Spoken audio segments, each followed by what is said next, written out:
Hi everyone, thank you very much. Thank you for inviting us along to give our presentation about our research. So I am here representing Imperial College London, and our research is funded by the ESRC and the National Institute for Health Research. Before I begin my presentation, I have to own up and say I'm not a social scientist. I come from a different discipline. I'm a pharmacist by background, and I trained clinically. It was only when I undertook an MSc in infectious diseases at London School of Hygiene and Tropical Medicine that I kind of changed my career and came to Imperial and started conducting research as a clinical pharmacist with very little background in research, and began to be more and more involved in applied social science research. And this led me to completing my PhD, investigating the impact of culture and team dynamics on the implementation of antimicrobial stewardship across different economies and different specialties. And so it was very encouraging when I joined Imperial and we began our social science research that we began to see emerging interest in this field and the utility and the need for doing social science research to be able to understand the contextual influences on antibiotic prescribing behaviors. Our research focuses on hospital antibiotic use, but of course we've been beginning to see increased social science research across the whole One Health economy, as represented by some of the excellent presentations here today. And the culmination of all of this was the opportunity to conduct social science research funded by the ESRC, which came out in 2016, and we were very fortunate to be funded to carry on our research in this field through this ESRC. So just to highlight why I personally became interested in this, this is a timeline of the interventions in blue in one hospital where I happen to work at Imperial College in London around antimicrobial stewardship against the national in black and international in red policies, guidelines, directives around antibiotic stewardship and sepsis. And as you can see, it's quite a cluttered background against which we are trying to implement individual interventions, and it's very difficult at the practice level to be able to attribute significant change or measurable change to any individual intervention against so many different things happening at the same time. So the research that we do, and the reason why we have turned to social science research, is try to address how and why people behave the way they do. And we are also conducting quantitative studies to be able to understand what the impact of these differences in behaviors are on outcomes for patients in terms of antibiotic prescribing. And of course, policies and guidelines are essential, and they are the platform upon which we implement our stewardship programs. And when I started as a clinical pharmacist, I truly believe that if we provide policy and guidelines to healthcare professionals, surely they will do what we tell them to do, and they will follow the evidence base. And of course, we know that is not the case. Antibiotic prescribing and clinical practice is a very complex concept. There are many different actors with different guidelines, different targets, different aims, and they're all trying to achieve sometimes different and conflicting outcomes for individual patients when it comes to antibiotic management. And our research is trying to untangle some of that complexity and understand decision making. So I should have said at the beginning, I had a very long title, and I promised I'd show you an animation. I'm actually going to talk about why we're using animation as a means to communicate. I'm not going to show you the animation, which is why I'm going over a summary of our findings of our research to date. So the definition of culture that we use in our studies, because there are many different definitions of culture in the literature, in the scientific literature, is that used by Spradley, which is that it's the shared knowledge that people use to interpret, experience, and generate behaviors as members of a group. It's the shared implicit and explicit norms, values, and tools that people use that we're interested in terms of antimicrobial stewardship. Our early research used social science research to investigate the evidence and existence of qualitative studies supporting the evidence base and the theories behind the interventions that we employ in antimicrobial stewardship, and we reported a lack of social science research quite early on in 2011, and we followed that up with our own qualitative studies at Imperial, where we reported on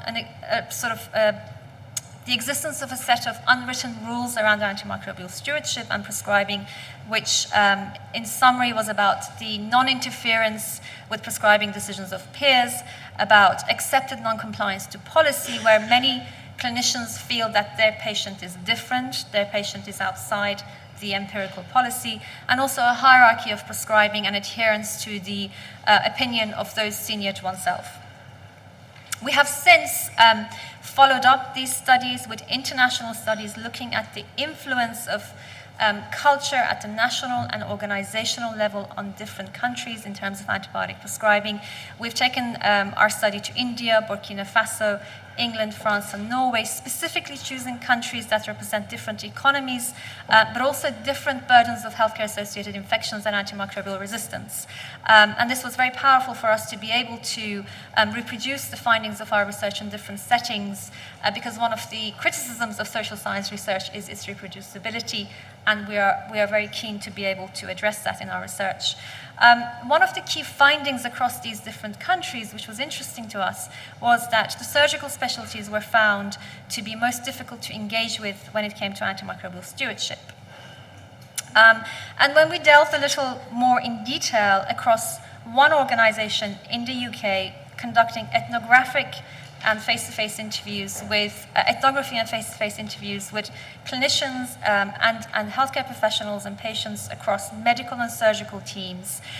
We were able to describe the cultural differences between these specialties that influence outcomes, because we also have conducted a quantitative study to complement the qualitative findings in our research. And we described that the decision-making within the surgical teams is much more complicated in the sense that the surgeons see themselves as interventionists, and although they want the best outcomes for their patients, including the best infection-related outcomes, they are willing to delegate the responsibility for decision-making around infection management to others that they see are responsible enough to have this delegated to them. They consider themselves to be interventionists and do not necessarily prioritize infection management as part of their roles. And there's also a lack of ownership in terms of the antibiotic prescriptions within the surgical pathway. And when we try to map the different points within the surgical pathway where there are opportunities for acquisition of infection and therefore for interventions to improve practices and behaviors.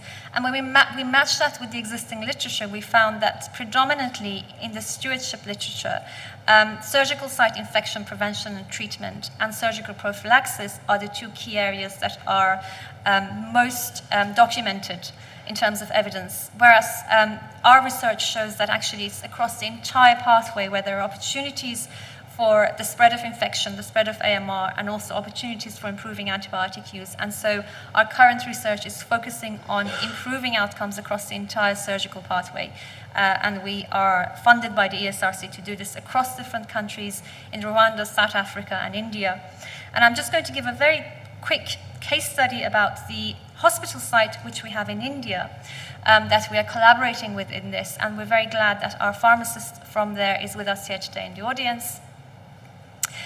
So Amrita Hospital is an atypical hospital in an atypical state in India, if we look back to the culture and the definition of culture that we have.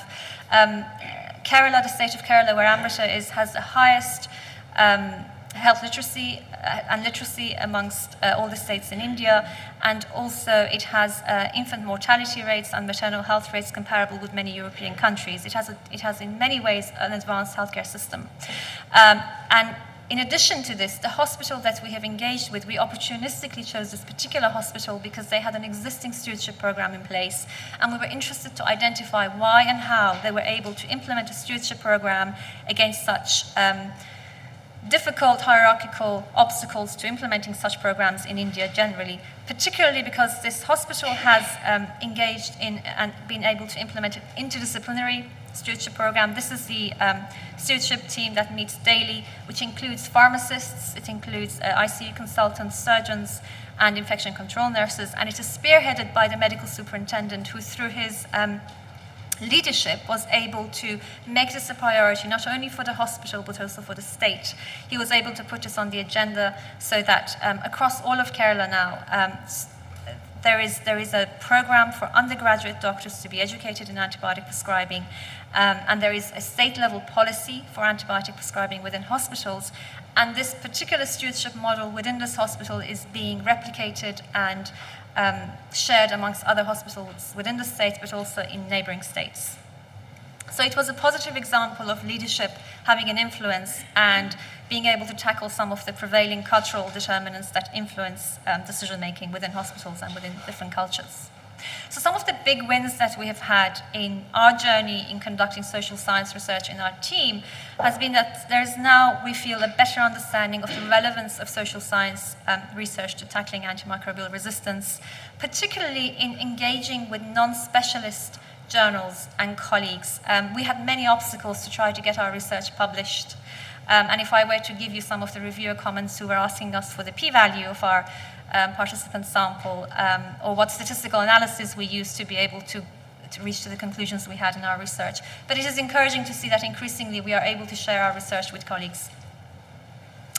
And also it was fantastic that the ESRC recognized the importance of this and have given us the funding and the opportunity to be able to do the work that we have done today. But the challenges that remain, and one of the key challenges is that around how we communicate our findings with others. Language is a huge problem across the research in antimicrobial stewardship, but also across many other disciplines. So when I was doing my PhD, I had to keep referring to dictionaries to be able to understand the social science research I was doing. I think it's important to be able to simplify the language and communicate with each other in a way that we all understand, and not obfuscate the science that we are trying to conduct and implement. So we are now trying to do this. We've been funded by the ESRC to develop a platform for engaging with healthcare professionals across the different countries in which we have conducted our research using animation. And this is for us important because it allows us the opportunity to engage with patients and the public as well as healthcare professionals. Why we're using this, we feel that it is a powerful way to be able to share our findings. It allows us to use simple language and language that can be translated to different, to meet across the different countries. And we're able to lift the stories and the narrative from our research and take it back to the audience and to the people who the research was originated from. The animations are in post-production stage now. We are going to launch them at the same time as our papers are published. The papers are with the publishers, which is why I can't show you the animation. But one of the biggest things I learned through this is that if you can't explain your research in simple language, you don't understand it yourself. And that was really important to us because we had to communicate with animators and story writers about our research. And the first thing I did was I sent them my scientific abstract, and they came back to me and said, can you please write that in English? So it's really important to always be aware and mindful of who it is we want to reach with our research. And that's all I have to say. Thank you very much.